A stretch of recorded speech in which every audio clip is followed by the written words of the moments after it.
This is a day of renewal and celebration. And to all the members, especially the new members, I hope that even on your most difficult and challenging day here in the Senate, and there will be some difficult and challenging days, that you remember today, that you remember the feeling of walking on this red carpet and the privilege which few of us have in life to be able to represent nearly 1 million people and to help better their lives. You've earned it, all of you, and I look forward to working with every one of you. Now, this is a time in California and in this country when many are remembering Abraham Lincoln. There's the great movie, there's the book, and there's so many words of Lincoln's to choose from. And I was struck particularly by a statement that Lincoln made out of the Team of Rivals. In the 1858 famous debates between Lincoln and Douglas, when Lincoln attempted, during the country's most difficult time in its history, tried to define forward progress in a democracy where the separation of powers are designed specifically to make it easier to prevent something from being done than to actually allow positive things to be done. Lincoln said in describing his view of progress that the founders meant to set up a standard maxim for free society, which should be familiar to all and revered by all, constantly looked to, constantly labored for, and even though not perfectly attained, constantly approximated, and thereby constantly spreading and deepening its influence and augmenting the happiness and value of life to all people. So I stand here today, December the 3rd, 2012, and I remember standing here 4 years ago to this very day. And certainly the words progress and happiness were not two words that most people used to describe the state of California in 2009. Senator Corbett said it, and we all remember it well. A $42 billion deficit, a near economic collapse, a worldwide near economic collapse where California's own bond markets were on the verge of going away. A worldwide recession where the greatest impact, because of our size and because of our importance in the country and in the world, impacted California in greater ways than other states or even other countries. And yet, over the past 4 years, with 2 governors and the voters, our branch of government stepped up. Year after year, we made unimaginable cuts to public services that many of us ran for office in the first place to try to not only maintain, but yes, in many ways, to try and grow. I've told the story to some of my colleagues, and I repeat it here today, about my visit at the end of the last legislative session to Cal Expo in my district, where the California Dental Association was having its annual volunteer dental fair on a Saturday morning. And I thought I was going up on a usual Saturday, as we elected officials do, to have a cup of coffee and say thank you and visit with some constituents. And what I saw, I will never forget. Endless lines of people, endless lines of Californians, working Californians, many of them, who were not in line to get their teeth cleaned, but instead were in line because they had gone years without any dental care and needed surgery for a dental abscess, needed a root canal. People who had lost their teeth, who wanted some reconstructive surgery so that they could go out and apply for a job with pride. In 2009, we eliminated adult Denti-Cal as one example of the many cuts we had to make in this state to avoid a fiscal calamity. Now, none of it was easy, and I don't take much pride in those cuts. But as a result, this deficit went from $42 billion to $26 billion to $19 billion to $6 billion, and now it is virtually zero. Virtually zero. Even as we made awful cuts, we saved more than we lost when you consider that $42 billion was about half of the state's general fund. And in the midst of all of that, we passed historic water policy, the nation's leading renewable portfolio standard. We reformed pensions. We fixed the workers' comp system. We fundamentally better aligned resources and responsibilities through realignment. We invested in infrastructure. We began to tackle the issue of regulatory reform. We accomplished foreclosure relief and much more. And now we are on the verge of a balanced budget.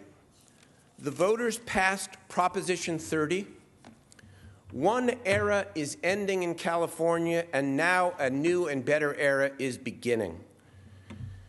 The governor deserves enormous credit for the passage of Proposition 30. He led smart, and he led well.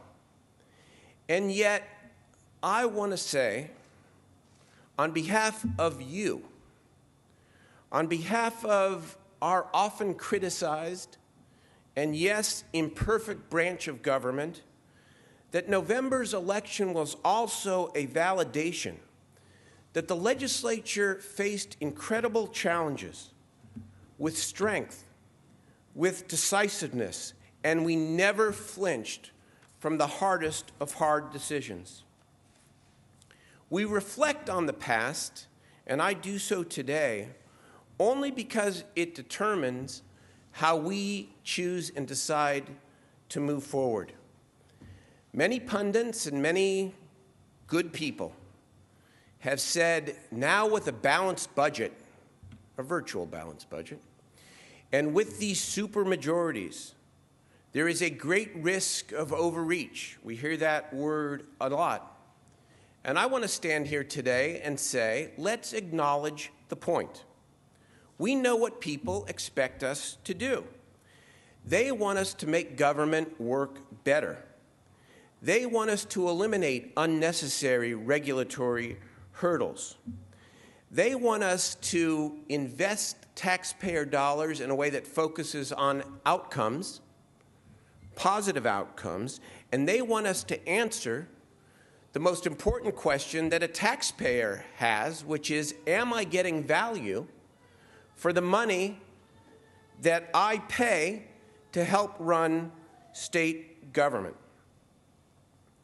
We must answer that question, and we must continue to answer that question. And when it comes to the way we spend money, that includes not only direct spending, direct public investment, but tax expenditures as well. And I know this, having passed Proposition 30, the voters do not want us to burst out the gate to raise more taxes. I'm okay with taxes, as you probably know, and certainly the voters were as well. But the truth is, the only sustained way to grow a tax base in this state and in this country is to create more high-wage jobs, and that we will endeavor to do.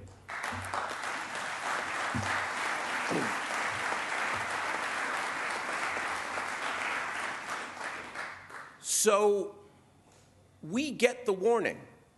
We get the overreach warning. We have heard it, and we acknowledge it. But frankly, I think you can focus too much on overreach because there is an equally compelling danger. It is the danger of being so cautious, so worried about creating controversy, that we fail to take advantage of unprecedented opportunities. Power is by definition fleeting. Misuse it, and you lose it. Fail to use it, and it withers away. This is not the time or the place, given this day of celebration, for me to lay out a detailed policy agenda. And certainly, 40 members of this House, as well as 80 members of the Assembly and a governor, will all be part of defining our policy agenda. But suffice to say for today that even if we were inclined to rest on the progress made so far, the needs of our state are far too great for us to even consider it. We have, by the newest Census Bureau measure, the highest poverty rate in the country. There are still too many people without work, even though our unemployment rate has gone down. In some counties, there's such a disparity within and among counties in California that in some counties, the unemployment rate is nearly 2 times the unemployment rate in other counties. That's not right. Our high school graduation rate ranks in the bottom half of the country's ranking. Only 63% of African Americans are graduating from high school, 70% of Latinos. That is unacceptable. We have tremendous physical and human infrastructure backlogs, including a yet-to-be-completed water bond. The rainy season, Senator Wolk reminded me this morning and last night, means that we have an urgent need to invest in our levees.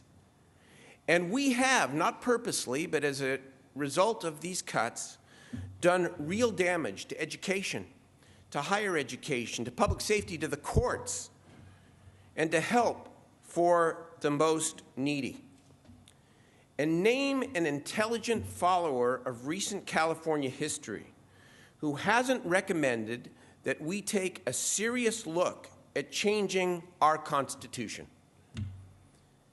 And this is just a short list. Now, everyone wants to know, are you going to use your powers to seek to restore what has been lost? In other words, what are you going to do about spending? Well, the legislative analyst has projected, yes, a small deficit.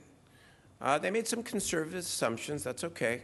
A small deficit. I think we don't have much of a deficit, which is good news. We don't have to cut more. But then the legislative analyst projects some very significant surpluses going forward, up to billions of dollars of surplus by the year 2017. And so even if we can't reinvest this year, we have to begin thinking about how we're going to approach the issue of public investment. And so I put out a thought for you today. What if we approached the question with a frame that was both logical and intelligent? As the economy grows and as the surpluses are realized, what if we agreed approximately that for every dollar of surplus, we put a third into a reserve or a rainy day fund. We put a third towards reducing what Governor Brown has called the wall of debt. And we take a third, and you bet we restore some, and hopefully over time much, and all of what has been lost as a result of the cuts we've had to make over the last 5+ years. The answer to this question of overreach or don't reach far enough is actually pretty simple. The people want us to produce. In fancier words, get meaningful and real stuff done for the people. Solve big, knotty problems. Govern responsibly. Help people get back to meaningful work. Restore lost public investments as effectively and as reasonably as we can. Remove the word dropout from the English dictionary here in this state and in this country.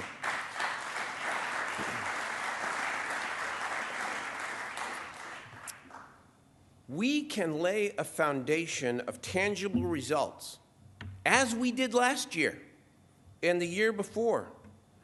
And if we do so, we will then have a great opportunity to work with the governor, to work with the Assembly, and to work with the people to suggest even bigger changes. I conclude with Lincoln.